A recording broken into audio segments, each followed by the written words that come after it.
So today we're going to go ahead and finish the last section in chapter 5, 5.3, and then if we have time, we'll start chapter 6. Just know that the next test is over chapter 5 and 6. And then test 1 is due today, so don't forget. Um, I think it's due by midnight tonight. Okay, so let's go ahead and finish chapter 5. The last section is 5.3. It's on what's called the Poisson distribution. Now remember, everything in chapter 5, we're dealing with what are called discrete distributions, where the data that we're working with, the numbers have to jump by a certain amount. And of course, in chapter 6, we'll talk about the continuous distributions. And so one special case that we talked about last time was the binomial distribution. We had to satisfy 4 conditions in order for it to be binomial. And then this next section is another special case of the discrete distribution called the Poisson distribution. And there's 3 conditions that have to be satisfied for it to be a Poisson distribution. So what's going to happen in this case is we're going to have our random variable. In this case, is going to be a number of occurrences of some event over some interval.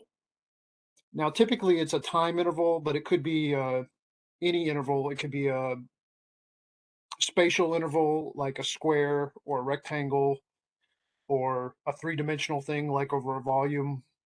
So when we say interval, it could be time. A lot of times it is time, but it also could be spatial. And so the random variable is going to be the number of occurrences for some event over that interval. Okay. The occurrences must be random, and the occurrences must be independent of each other.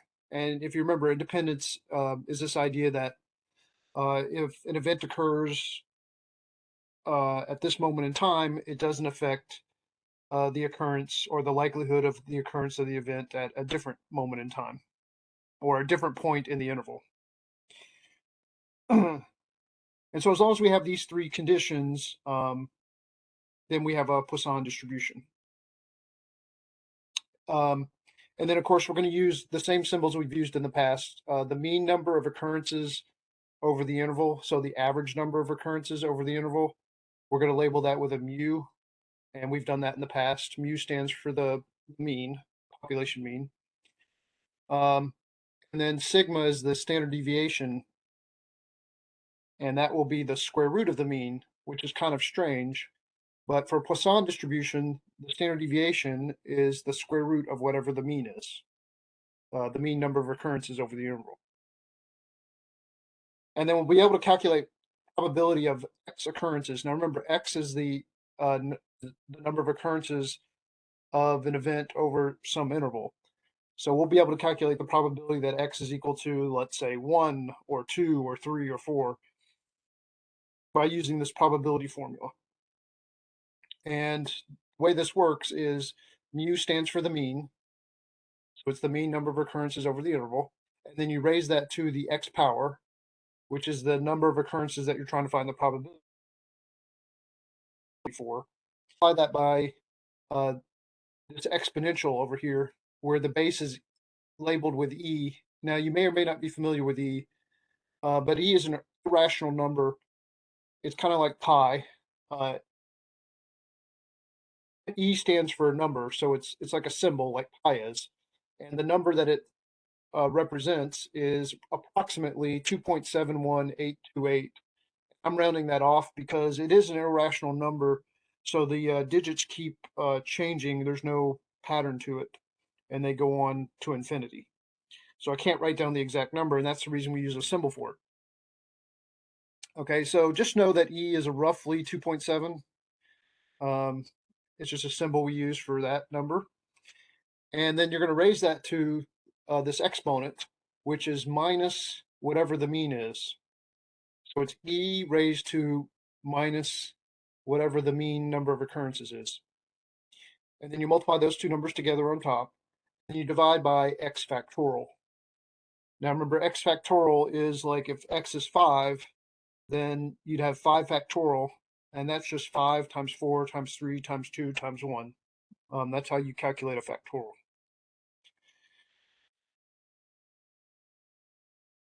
Okay, so um, let me just jump into the homework and I'll show you sort of how we work with this.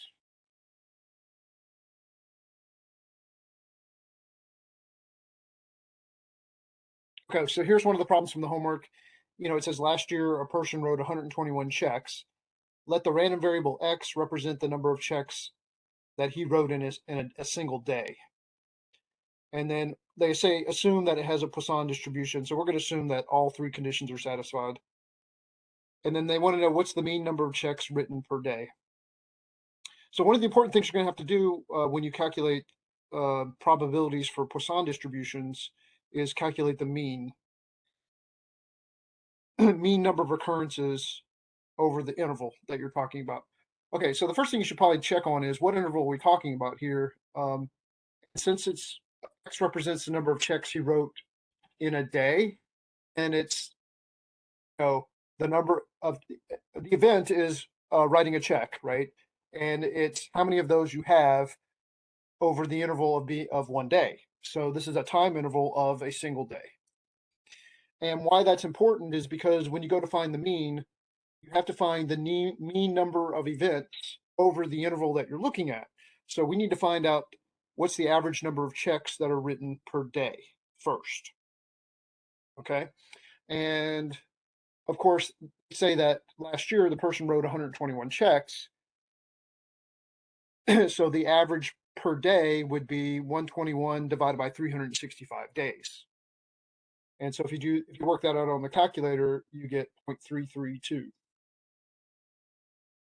Okay, so let me pull up the calculator real quick and show you that.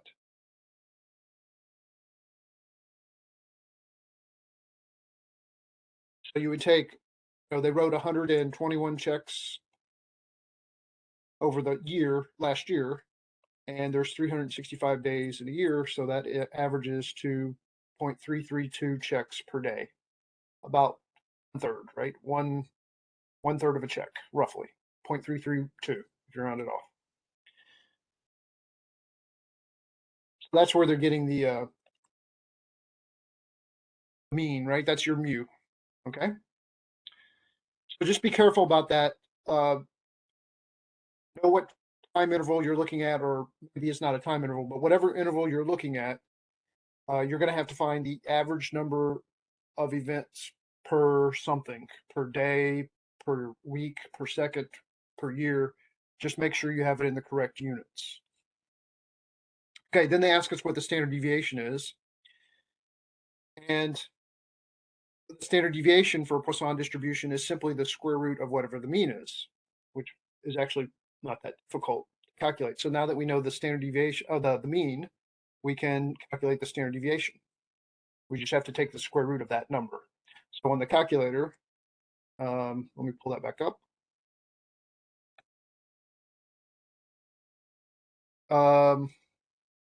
This is the mean. Now, by the way, when you calculate this, you want to take the square root of this number, but make sure you take the square root of the non-rounded number. So in MyMathLab, they ask you to round the answer to a certain number of decimals. So you would round it to, I guess, 0.332. It was rounded to 3 decimals. But if you're going to calculate something else from that number, make sure you use the non-rounded number because it's more accurate. So I'm just simply going to take the square root of this number here, and I'm going to use the answer button at the bottom so I don't have to type it in. So I'm just taking the square root of the previous answer, and that will give me the standard deviation. So it's about 0.576 if you round it to 3 decimals.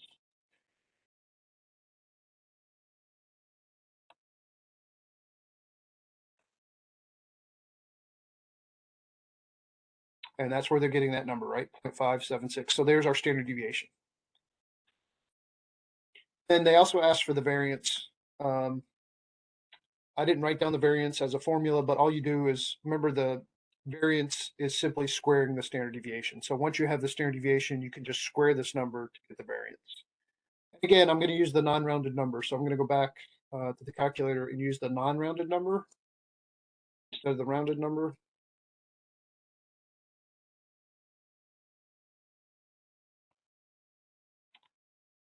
So this is our standard deviation before we rounded it off. And then I'm just going to square that number. So I'm going to say second answer, so the previous answer squared.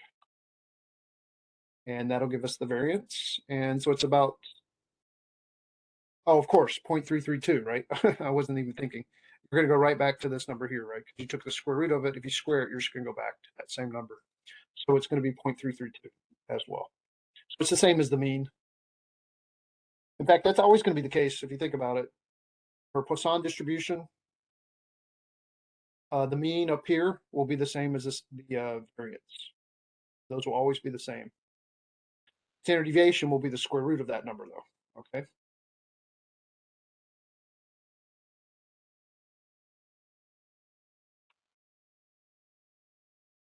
Okay, so that's kind of like some of the upfront stuff that you need to know about. You need to be able to find, once you have a Poisson distribution, you will need to be able to find, all three of these numbers. Okay. Does anybody have any questions on those so far?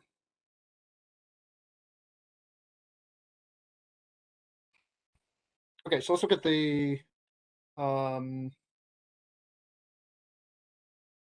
let's look at this number 4. Now we're actually going to calculate the probability of a certain number of events over the course of some interval, okay, using a Poisson distribution.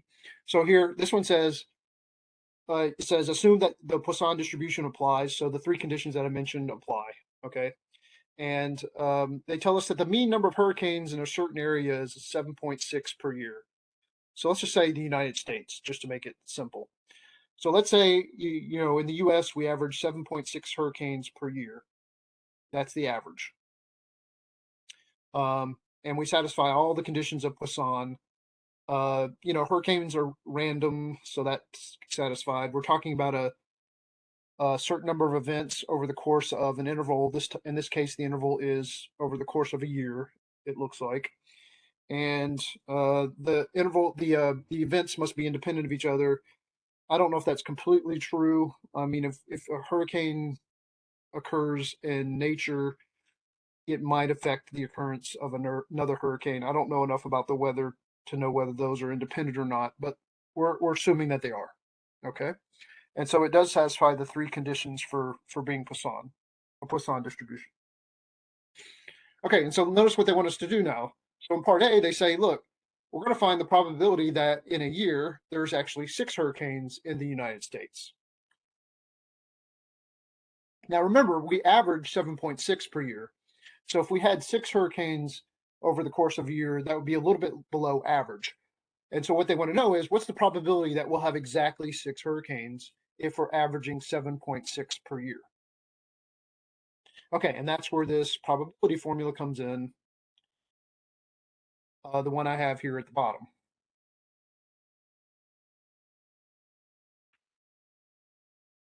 Okay, so let me show you how to work this out by hand, and then I can show you a way to do it on the calculator. So I'm going to pull up my drawing pad here. So first thing is, let me just write down the random variable, be sort of complete. In this case, remember the random variable is the number of hurricanes per year. Okay, in the United States, let's say.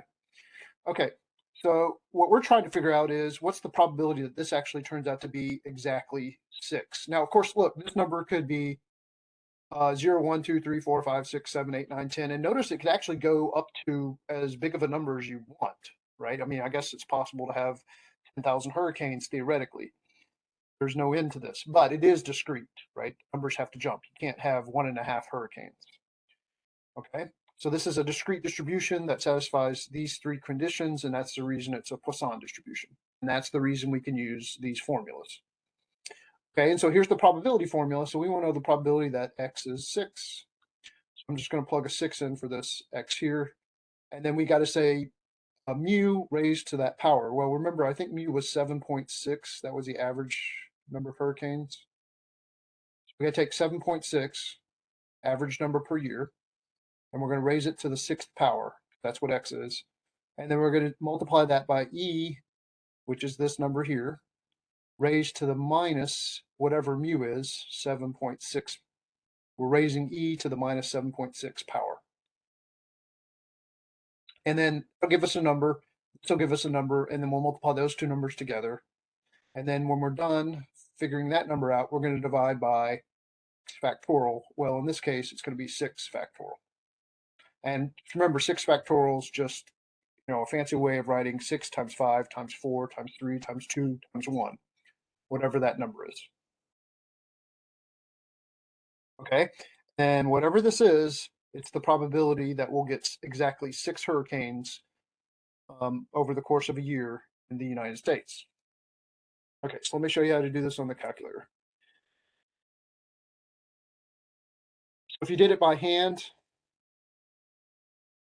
so let me check and double check and make sure it was 7.6. I did that from memory. Yes, it is 7.6. Okay, so you would take 7.6, and then we're going to raise that to the 6th power. And if you're curious, that's the number you get. And then we're going to multiply that number by E. Now your E button is a blue button, so you have to use the second function here button, and it's above this LN button. So you can barely see it there, but it's E to the X. That's the button that we're looking for.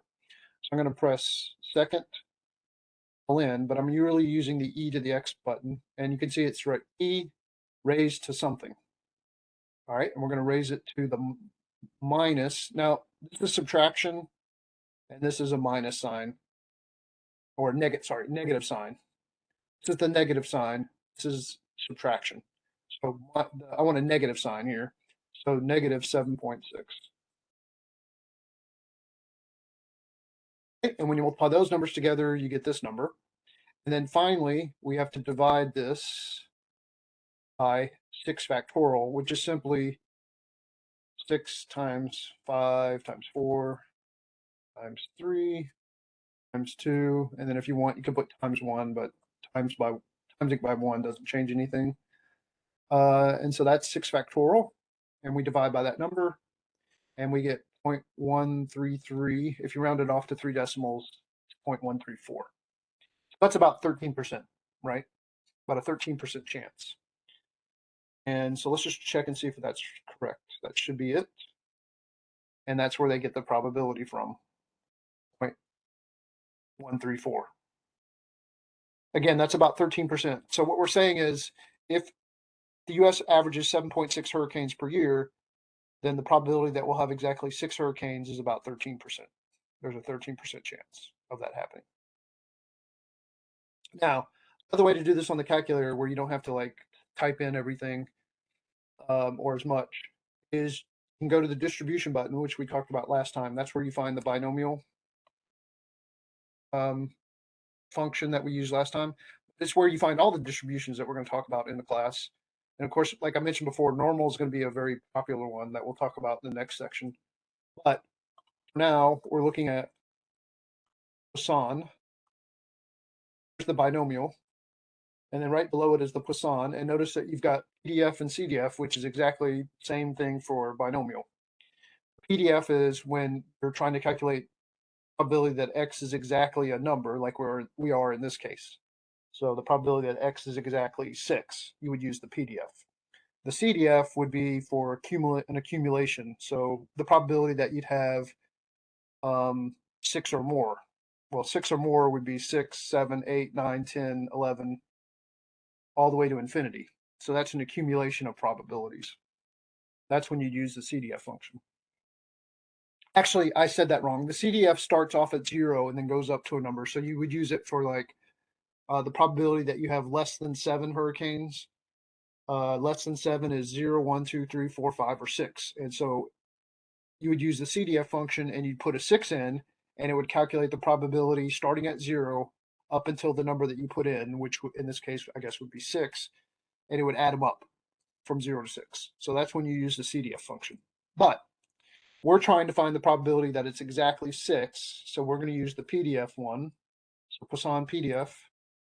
And then you just have to, it depends on what your calculator does. If it doesn't ask you for anything in particular, you just have to know the mean comes first, and then the X comes second. So the mean was 7.6. comma, you put in the X value that you're trying to find the probability for, which is exactly 6 hurricanes. Okay, and so get the same answer, 15.4%, okay, as a percentage. So that's a little bit easier than having to type in all those numbers from the formula. Okay, and then part B, let's look at part B.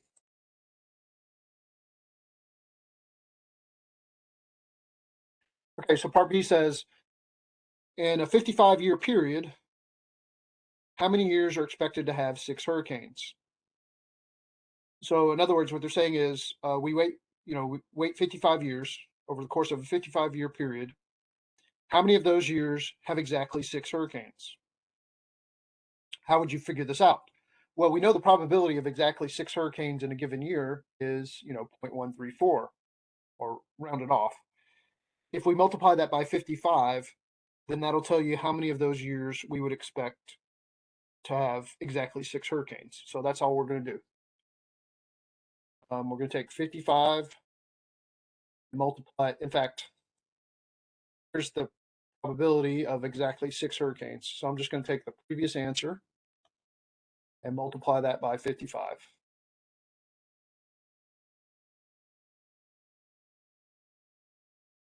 And it looks to be about 7.36, so about 7. And see if that's what they got.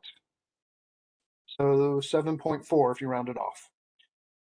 So out of the 55 years, we would expect about 7.4 of those years, roughly 7 years, to have exactly 6 hurricanes. So that's how you would do part B. And then part C, say, how does the result from part A compare to a recent period of 55 years in which of 7 years they had exactly 6 hurricanes? So they actually did this. They waited 55 years and they had exactly 6 hurricanes in 7 of those 55 years. So how does this compare to our sort of expectation? We expected 7.4, so it's pretty close, right? So the result from part B is pretty close to our expectation. And so the Poisson distribution appears to be a pretty good model for the given situation.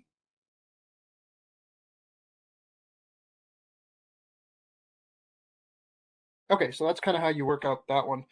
Does anybody have any questions on that one? If you do, you can just unmute yourself, or you can just send me a chat message. Okay, everybody's good?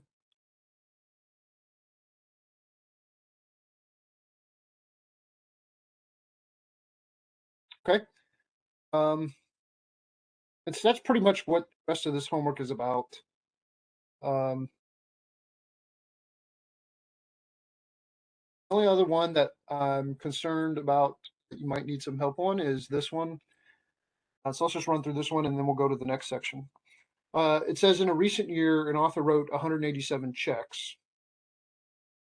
Use the Poisson distribution to find the probability that on a randomly selected day, he wrote at least 1 check. So what's different about this one is the probability that we're trying to find is at least 1. So X is at least 1, which means it could be 1, 2, 3, 4, 5, 6, 7, 8, 9, 10 to infinity.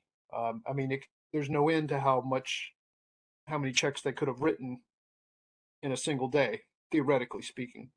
So we've got to find the probability of him writing 1 check, and add that to the probability of him writing 2 checks, and add that to the probability of him writing 3 checks on up.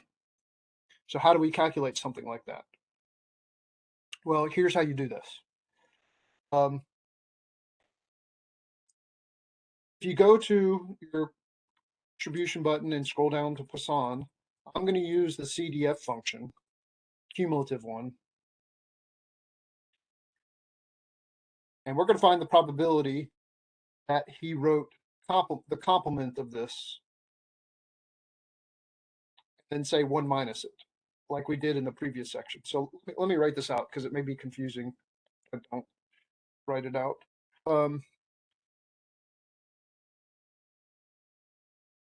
So just remember this. This is a useful fact to remember. When you're playing with probabilities, if you add up all the probability of all the possible outcomes, which in this case, the random variable could be 0, 1, 2, 3, 4 on up to infinity. So there's no end to this. If you add all these up, it adds up to 1. It accounts for everything. And we're trying to find the probability that it is at least 1, which would be adding up all these probabilities, right? At least 1, so 1 or 2 or 3 or 4 or 5, all of those added up to infinity. Only one that we're not going to include in here is 0 because we want it to be at least 1, right? So what you can do is you can calculate this probability by subtracting this probability to the other side. So it's probability that we're looking for, right, which is this on up, is the same as 1 minus the probability of the complement of this, and the complement is whatever's left here. So I'm just subtracting this to the other side. And we did this before in the previous section, right? So it's using the complement to calculate the probability that we want. And you do that by saying 1 minus the probability of the complement of what you're looking for. So that's what I'm going to do here. So let's go back to the calculator. In fact, let me do this. I'm going to say 1 minus probability of the complement. Okay, so then I'm going to go 1 minus, and then I'm going to go to the distribution button, scroll down to binom CDF.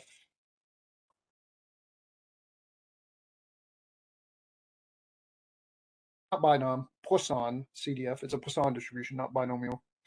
And then I'm just going to put in the mean, which is 7.6, comma. What do I want to accumulate to? What does the complement look like? Well, it goes up to 0. That's it. Now, it could be more than that, but in this case, it only goes to 0. So I'm just going to put a 0 in, and that's going to give me the probability of everything but 0, right? The complement of it. And that probability would be 0.994 something, almost 100%, 99.9% if you round it off. Okay. Just be aware, if someone wanted the probability of 2 or more, and you're looking for this probability, it'd be 1 minus the probability of the complement, which would be 1 minus the probability of 0 or 1, right? Which is the other stuff. Okay. And here that would be 1 minus Poisson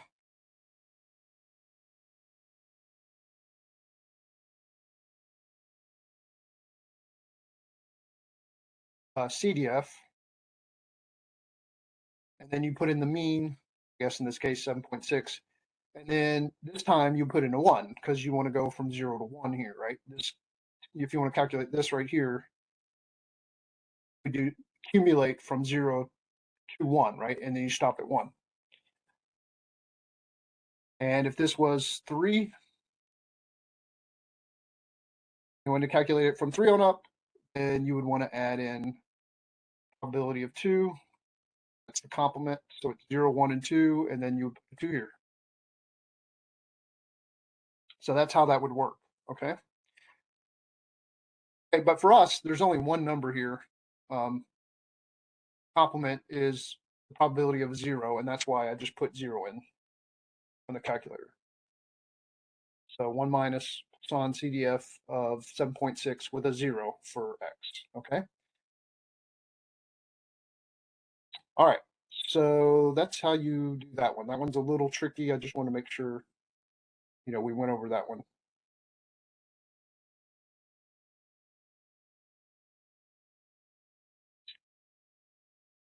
Oh, wait, I made a mistake here.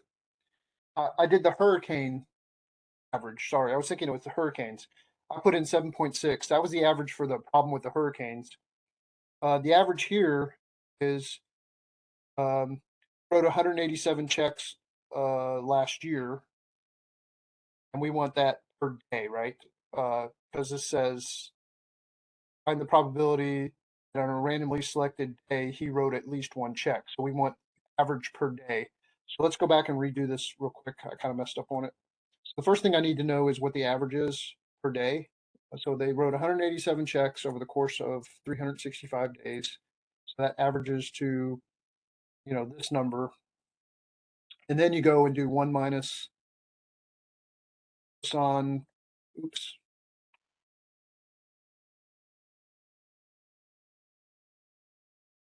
1 minus Poisson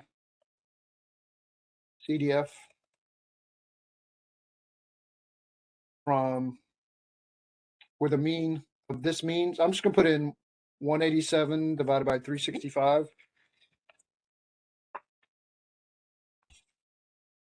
Or you could type in the decimal. But I think it's easier just to put in the exact number, right? 187 divided by 365, that's the mean. And then put in 0 for x. And so it's about 0.4. So about 40% of the time. Okay. And notice that's the answer they got, right? Rounded to 3 decimals, I guess it's 0.401. So what does this say?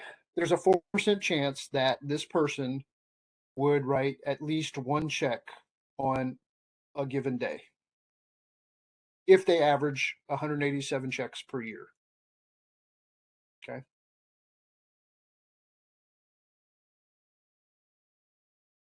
Okay, so does anybody have any questions on that one? Let me pull up the chat thing. And you can either unmute yourself or just send me a message. Okay. So that's chapter 5. Chapter 5, again, just as a recap, is all about these discrete distributions where the data that we're working with, the numbers have to jump like 0, 1, 2, 3, 4, 5. And there's 2 special cases for the discrete distribution, the binomial and the Poisson. And of course, there are certain conditions you have to satisfy to be a binomial and certain conditions you have to satisfy to be a Poisson distribution. But they're both special cases of discrete distributions, okay, ultimately. Okay, so then the next chapter, chapter 6, we're going to look at the continuous distributions.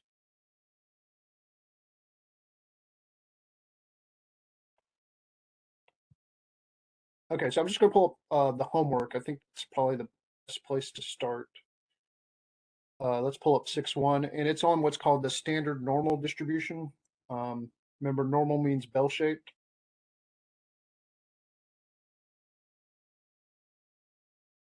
In fact, there's actually 2 continuous distributions that we're going to look at. One is called the uniform distribution, where the probability is the same for every outcome. And then the other one is the bell-shaped distribution, or the normal distribution. The bell-shaped one is the one that's by far the most important. But we're going to start with the uniform distribution because it helps us understand sort of the process of working with continuous distributions in general. Okay, it's actually the easiest continuous distribution to work with. So we're going to start with what's called the uniform one, and then we'll talk about the normal one.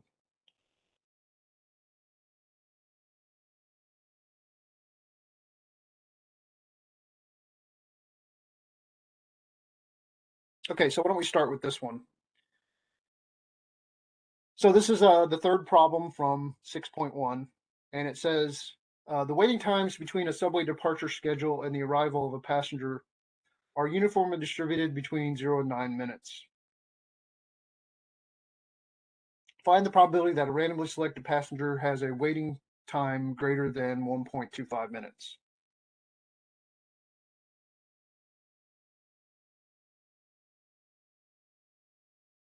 Okay, let me pull up my notepad here.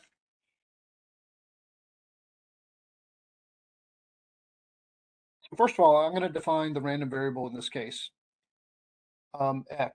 And in this case, the random variable is the waiting time, the amount of time that a person has to wait for the arrival of this subway. Okay, so this is going to be waiting time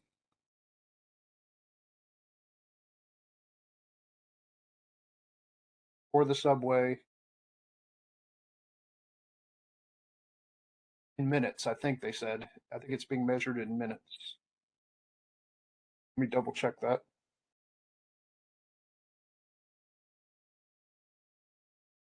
Yeah. And so they tell us that it's uniformly distributed. The waiting time is uniformly distributed between 0 and 9 minutes. So first of all, we have a uniform distribution. Well, what does that mean? That means that if you create a probability histogram for this random variable, so I'm going to put X down here. And remember, this is in minutes. First of all, they tell us that X is between 0 and 9, right? 0 and 9 minutes. Then I'm going to put the probability on the y-axis. So the x-axis represents number of minutes that they have to wait. And then the y-axis is the probability of having to wait however many minutes down here. And so if you make a histogram out of this, they tell us that it's uniformly distributed. Well, that means the probability is the same for every time down here. That's what uniform means. Uniform means it's the same. If you make a histogram, a probability histogram for this distribution, since it's uniform, it would look like this. It's just straight across. The probability is the same for every one of these times. So this is called a uniform distribution.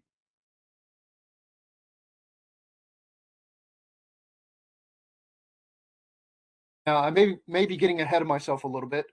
I guess the first thing you should look at is whether this is a continuous random variable or a discrete one. And notice that this one's continuous because, like the last chapter, someone could wait for 1 minute or 2 minutes, but they also could wait for 1.5 minutes or 1.3 minutes or 1.2 minutes. The numbers down here don't have to jump. The amount of time that you have to wait for a subway in minutes is not discrete, right? It's continuous. It could be any number between 0 and 9. And so this is certainly a continuous distribution or a continuous random variable.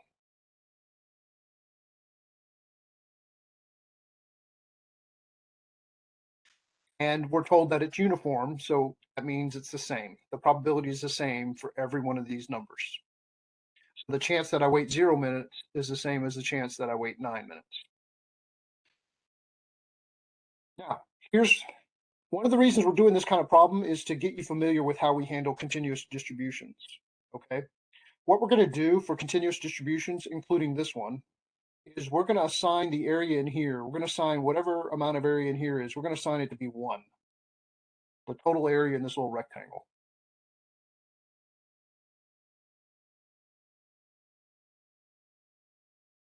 Now, why are we doing that? Because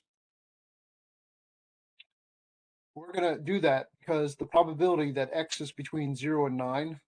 Now remember, I'm using this notation that we talked about from chapter 4. This means probability, right? So the probability that X is trapped between 0 and 9 is 1, right? How do we know this? Because they told us. Every person waits between 0 and 9 minutes for subway. So it's 100%, right? Everybody. So the probability has to be 1, right? X is between 0 and 9, it's going to happen. So that means this is equal to 1. And I'm going to associate that with the amount of area between 0 and 9, this little rectangle. So we're going to assign this little area in here to be 1 because that matches the probability that X is between 0 and 9.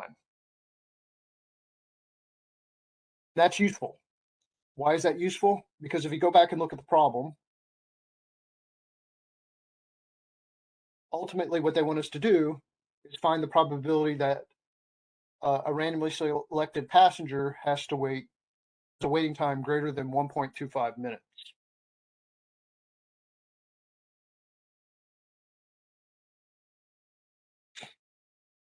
And I'll show you how we'll do that in a second.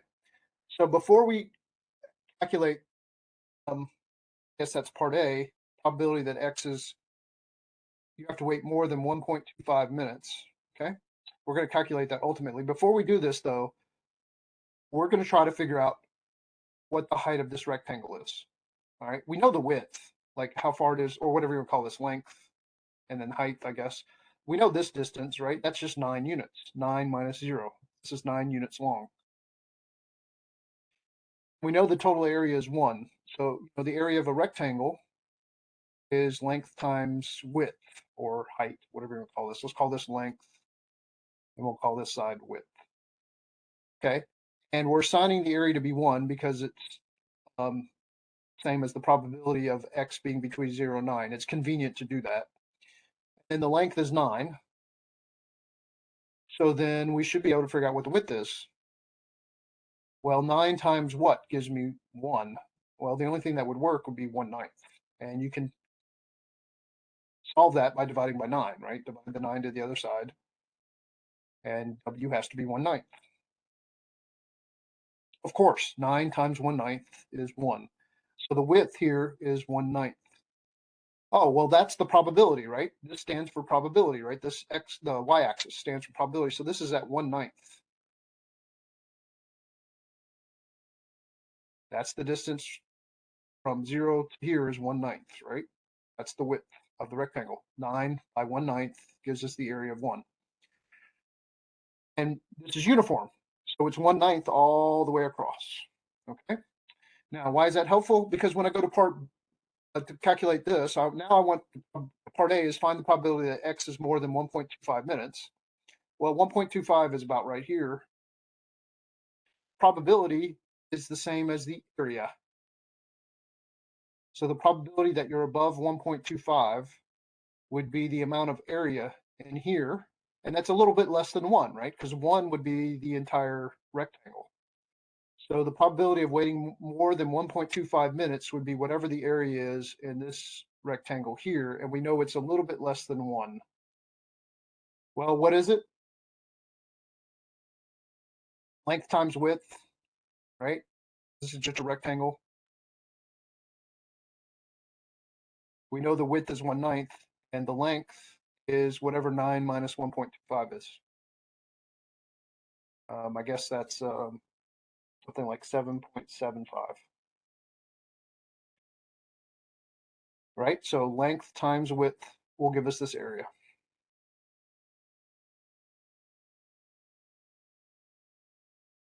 And that's the same as the probability that X is above 1.25. So this is a neat little picture, corresponds the area of the rectangle corresponds to the probability of being between the two numbers down here. If you go from 0 to 9, then it's 1, right? But if you go from 1.25 to 9, then the area is whatever 7.75 divided by 9 is, and that's the same as the probability that X is above 1.25. So in some sense, area and probability are the same in this picture. Okay, so let me go to the calculator and just see what that is. 7.75 times 1/9, or just divide by 9, same thing. So it's 0.861 if you round it off. In other words, about 86%.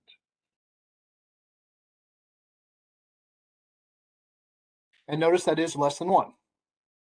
We knew it had to be less than 1 because the area here is, the area of the whole thing is 1, and we're looking at a slightly smaller area. So it's only 0.86.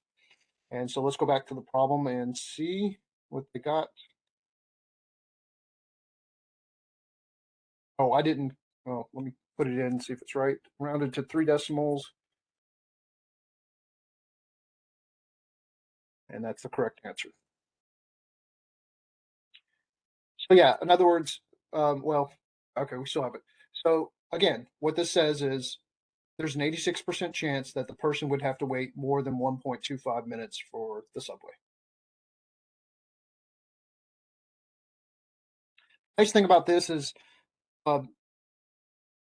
once you know what the overall picture looks like, right? So the overall picture is this has a width of 1/9. Then I can calculate the probability that you could wait, let's say, I don't know, between 2 and 6 minutes, right? Just 2 to 6. You have to find the area between 2 and 6 in here. And the length here would be 4 units. So if you want the probability that x is between 2 and 6, it would simply be 4 times 1/9.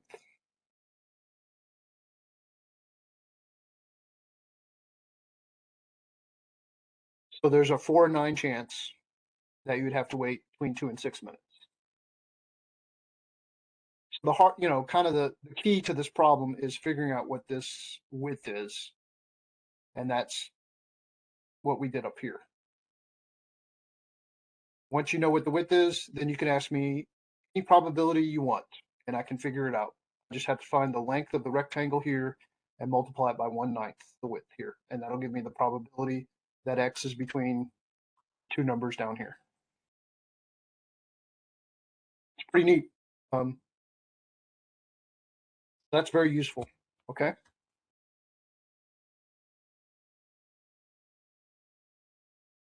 Okay, so that's uniform distributions. I'm going to go ahead and talk a little bit about the normal distribution in a second, but before we go on, does anybody have any questions on this one?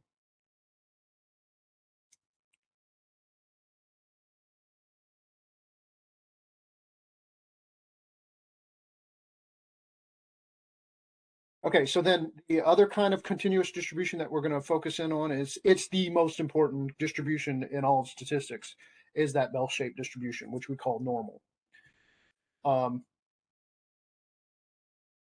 You might think a lot of probability histograms are uniform, but that's not really the case. There's not a lot of uniform probability distributions out there in nature.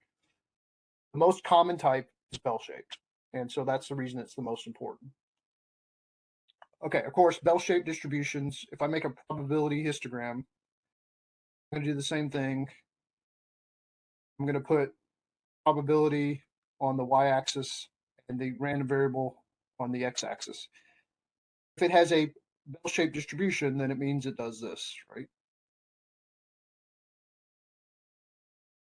So this is called normal.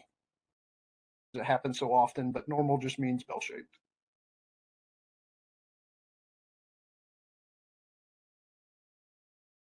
And what's happening with the bell-shaped distribution? The probability is much higher in this region here, right, where it peaks, than it is on the extremes. That's kind of what's happening. There's a much higher probability that x is kind of in here than it is to be over here or over here. Okay, and we're going to start off by looking at a very special case where the averages, the kind of the peak where it averages the x average of the random variable averages to 0. Wait, remember we use mu for mean, right? So let's suppose the random variable averages up to 0, and that's kind of the middle of the bell here. And then let's assume the standard deviation turns out to be 1. Okay, this is a very special case. Most of the time, this is not going to happen. For example, you might look at men's weights. Men's weights do not average to 0, and they do not have a standard deviation of 1, but they are bell-shaped. If you do a histogram, probability histogram of men's weights, it will be bell-shaped, but it doesn't have a mean of 0 or standard deviation of 1. So I'm looking at a very special case, right? This isn't going to happen very often. Bell-shaped might happen often, but averaging to 0 and having a standard deviation of 1 is not likely to happen in the real world. But well, we're going to start with that case, that very special case. This is called standard normal. When it's bell-shaped and it has this mean and this standard deviation, it's called standard normal.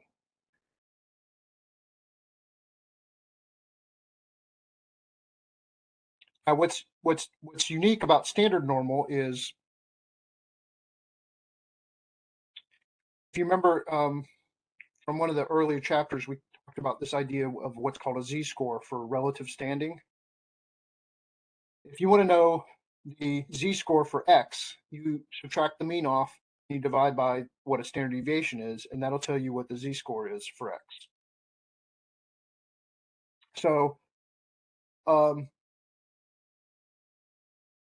let's say x is 2 here. Let's say your x value is 2, and you go and calculate the z-score. Notice what's going to happen for standard normal. You're going to say x is 2 minus the mean, which is 0, and then you're going to divide by the standard deviation, which is 1, and you're going to get a 2. So the x value ended up being the same as the z-score. That's only in the case where the mean is 0 and the standard deviation is 1, because you're subtracting 0 off, so the top is still 2, and then you're dividing by 1, so it's still 2. So if the mean is 0 and the standard deviation is 1, this is always going to happen. So these x values down here are also same thing as the z-scores. They aren't any different. That's only in the case where it's standard normal. So a lot of times when we have a standard normal distribution, we just call these z-scores instead of x values. You can call them either one because they're the same thing, right? Like I said, if x is 2, then z is 2. But I'm going to start calling them z-scores if they're standard normal instead of x values. So just be aware of that. By the way, remember, the numbers over here would be negative, so x could be -2. And of course, if you calculate the z-score for -2, you get -2 minus 0 divided by 1, you get -2. So the z-score here is -2 as well. They're the same, just like they were here. Okay, so if it's standard normal, I'm going to call these z-scores down here instead of x values. Okay. Now, having said that, one of the things we're going to want to do is calculate probabilities, just like we did before. So someone might say,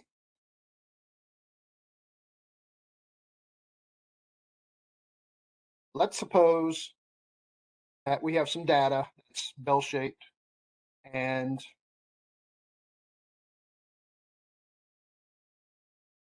the mean happens to be 0 and the standard deviation happens to be 1, right? We calculate the average of the data, the mean of the data, it happens to be 0, and the standard deviation happens to be 1. So we have a standard normal distribution. Okay? And so we're going to call these z-scores, or we can call them x values. And somebody wants to know the probability that you randomly pick one of these x values. What's the probability that x is more than 0? Let's say greater than or equal to 0. Which is the same as asking probability that the z-score is greater than or equal to 0, because remember, z and x are the same. Well, how are we going to do this? Well, we're going to do it exactly the same way we did it in the uniform distribution case. We're going to calculate the area. Well, okay, first of all, let me back up.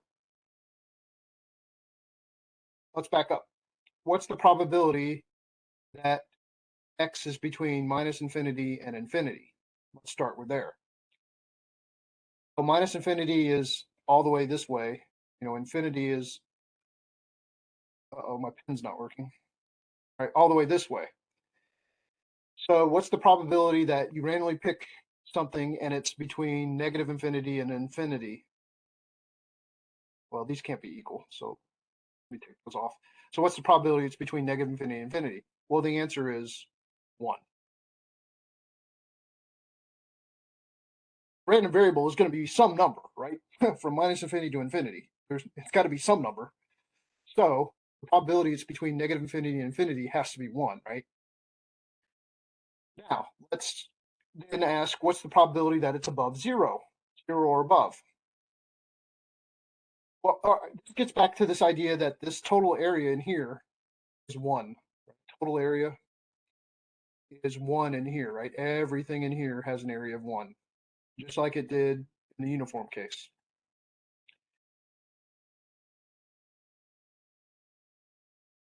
Okay. But let's say we want the probability that x is 0 above 0, 0 or more. Okay.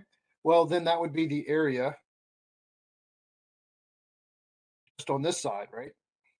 Above 0. Well, happens, bell-shaped distribution is symmetric. So because of the symmetry, we know half the area is on this side and half the area is on this side. It's symmetric about this middle piece. Mirrors on both sides of that. So half of it's over here. So the answer should be 0.5. Okay. And after that, those are the only two that we probably can calculate without some help, like a calculator or a table. I used to have to use tables to do this, but we're in the technology era. We can actually use computers and calculators to do this. So then, this is what we're going to be running into is stuff like this. Let me go back to the homework.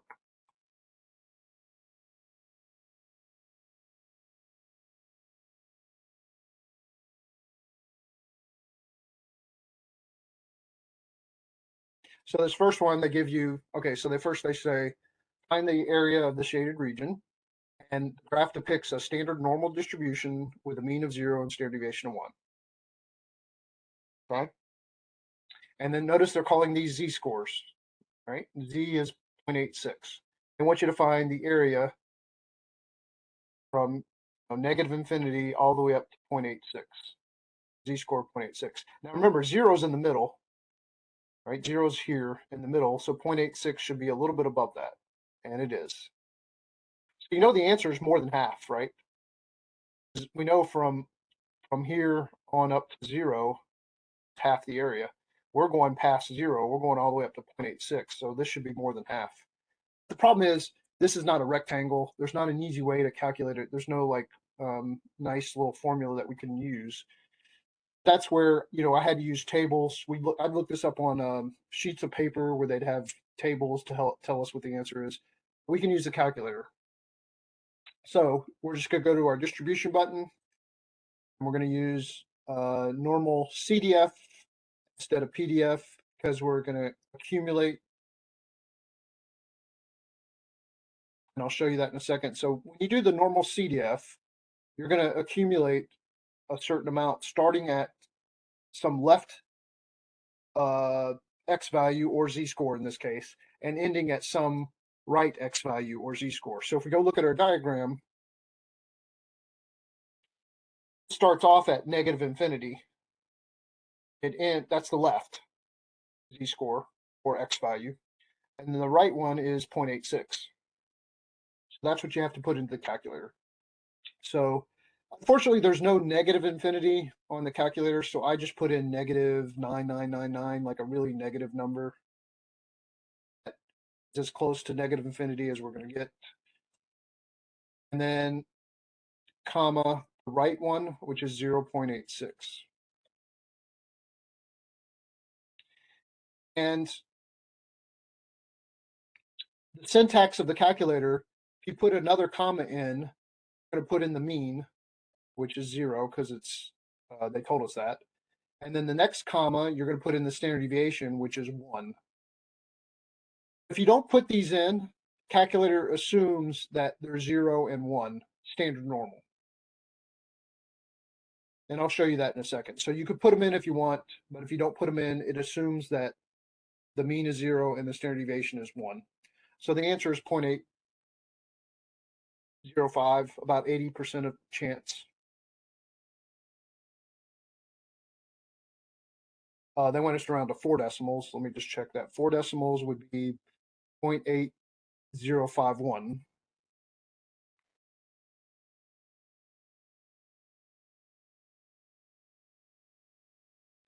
Now, that is the area in here. Remember, we know it was above 0.5, and we know it's less than 1 because 1 would be the entire shaded region of the whole thing. So it makes sense that that's between 0.5 and 1. So it's reasonable, right? It's a reasonable answer. But like I said, on the calculator though, if you went to this and you did this normal CDF and you just put in negative infinity or as close to negative infinity as you can put, negative 99999, comma 0.86, and you left off the rest of it, like you didn't put in the mean and standard deviation, it would assume that it's 0 and 1, and you would get the same answer.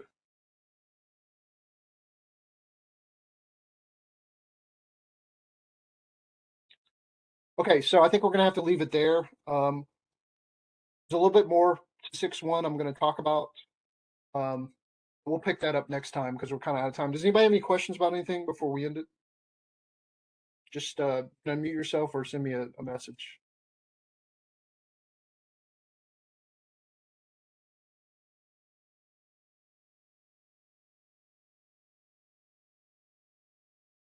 Okay, I guess if nobody has any questions, we'll leave it there, and we'll pick this up tomorrow, starting at 6.1, and then just remember the next test is over chapter 5 and 6, and then today is the due date for the first test, right? Which is over chapters 1, 2, 3, and 4. Okay, I think it's midnight tonight. It's due or something. Okay. Okay. All right. So have a good day, and I'll see you tomorrow. Okay. Let me know if you have any questions. Just send me an email. Okay. Um, I Yeah. have one question. Sure. Go ahead. Okay, so on my math lab, for my thing, it says the course ends in 6 days. Is that So when did you first register? uh the very first day that we started? Did you get temporary access? No, I got the full one. I'm Okay. pretty Okay. What it sounds like to me is that that's exactly the 2 week period. 6 days from now is 2 weeks probably from when you first registered, roughly. That sounds like temporary access. So uh, just send me an email and I will ask our representative to investigate and see whether you're on temporary access or if you've paid in full. If you've paid Okay. in full, then that should not have happened. Okay, because we did pay for the full one and we got a receipt for it too. Yeah, if you still have the receipt, that might be helpful. But I'm gonna have to talk to our representative, or there's a link. There's a technical support link. You could Right.